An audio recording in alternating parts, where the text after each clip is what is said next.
Welcome to Starcraft 2 Battle Report.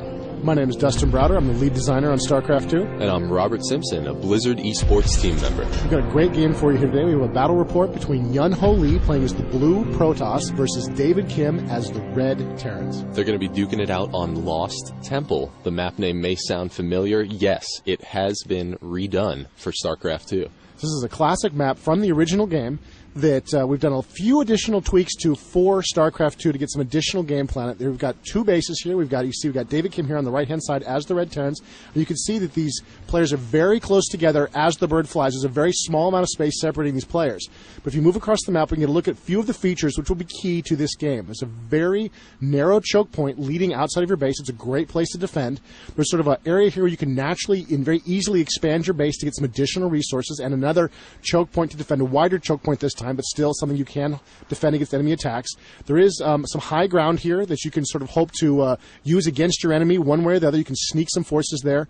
There's also these Zelmaga watchtowers on the map, and you can gain control of these watchtowers and see a huge area of the map. Control of those watchtowers is very key to sort of understanding what's going on the battlefield. This is a high-yield expansion. It's also blocked by those destructible rocks. It's really, really important in the late game for one of these players to take that over, have some additional resources. It'll often help a player make that final push that they really need to overcome their opponent. And you can see it is mirrored on all sides. There's another watchtower, and of course there were some more rocks there with some more high-yield resources. So you can expect the players to sort of battle across this whole area of the map. Again, there's another high ground area that you can use to defend your base, or you can use it to make surprise attacks on a player who's trying to defend his natural expansion there. So it looks like the scouts are already on the move from these players, looking to move around some of their early workers on the map to see what the enemy is up to. Up on the production overlay, we can see that the Red Terran player is currently working on his barracks and his refinery. There we see the scouts just pass each other. So now David Kim might have a better idea of where exactly Yun Ho's camping out. We'll see if he sends his SCV to that 12 o'clock position or not.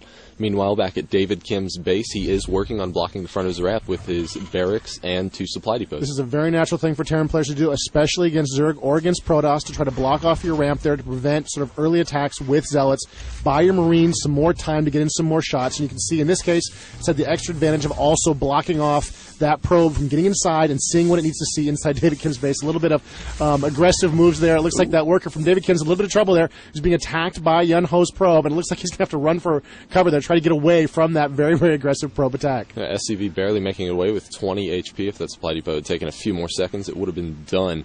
We can see that David Kim is going for an orbital command. Very early, he wants to have his resource advantage. Yeah, there we go. There's the worker trying to get back in the base. You see he lowered his supply depot to let the worker back in. He had a Marine there to drive off that probe. So it looks like David Kim has managed to see what's inside the Protoss base, which is what he needed to do. He needed to scout, and he has done so successfully. Meanwhile, the Protoss right now are blind. They don't know exactly what's going on inside the Terran base. There's not a lot of possibilities at this point, but this only becomes a bigger issue later on. He needs to see what's going on inside so he can make smart tech choices. In Yun Ho's base, he has gone for a single gateway and obelisk as well as a cybernetics core. This does mean that he's going to be going for stalkers and warp gates relatively early in the game.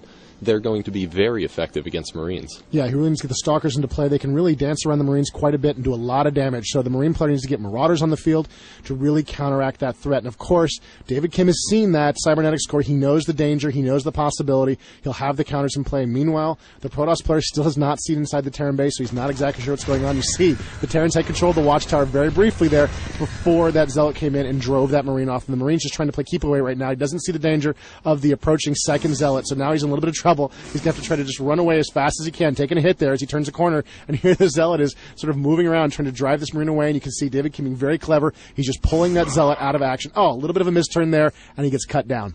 Back in David Kim's base, he has lifted off his barracks, replaced it with another supply depot, so he can maintain the block on the front of his base. He's also built a factory and used an existing reactor. He had lifted off that factory, landed on it, and built 2 Hellions. This means that we could see some very, very early resource harassing. Yeah, these can be very, very dangerous against the Protoss. The Zealot in particular can't do a whole lot against them. The Hellions are just too fast. They can shoot, they can back up, they can shoot, they can back up, and the Zealot really just has to run for it. Now trying to get back to the safety of base. And the Stalker's what he needs to get into play there. The Stalker will allow him to chase and shoot up those Hellions, but even the Stalker can't keep up with the speedy Hellions as they just dance right around the Protoss forces, right up into the Protoss base, closing quickly on the probes, and the probes are forced to run for cover as the Hellion close in and just trashing the place with those flamethrowers. David needs to maintain the pressure. He needs to be chasing those probes just a little bit faster. He's been stopping, using some flame onto the buildings. Oh, and one of his Hellions is taken down by the Stalkers. Stalkers obviously trying to focus down those Hellions. He doesn't want to lose any more probes. I believe that Yunho got away with only losing 3 probes. Very lucky escape. Yeah, it was really, really good moves by keeping those probes away and keeping his forces pressure up. Of course, David Kim, a little too early maybe with the Hellions. Only 2, not a lot of damage he can do with those. He did do some, and he did manage to do a little bit of harassment, but you can see it didn't really pay off for him in a big way, and it looks like he's lost a little bit of board control is the point. You can see the Protoss just boiling across the map now. You can see their blue just swarming all over the place, while the Terrans, meanwhile, are backed up into their base and are waiting now for the inevitable attack. The Terran player just finished researching Siege mode. This is exactly when he needs it. We see Yunho trying to get up there with the Stalker.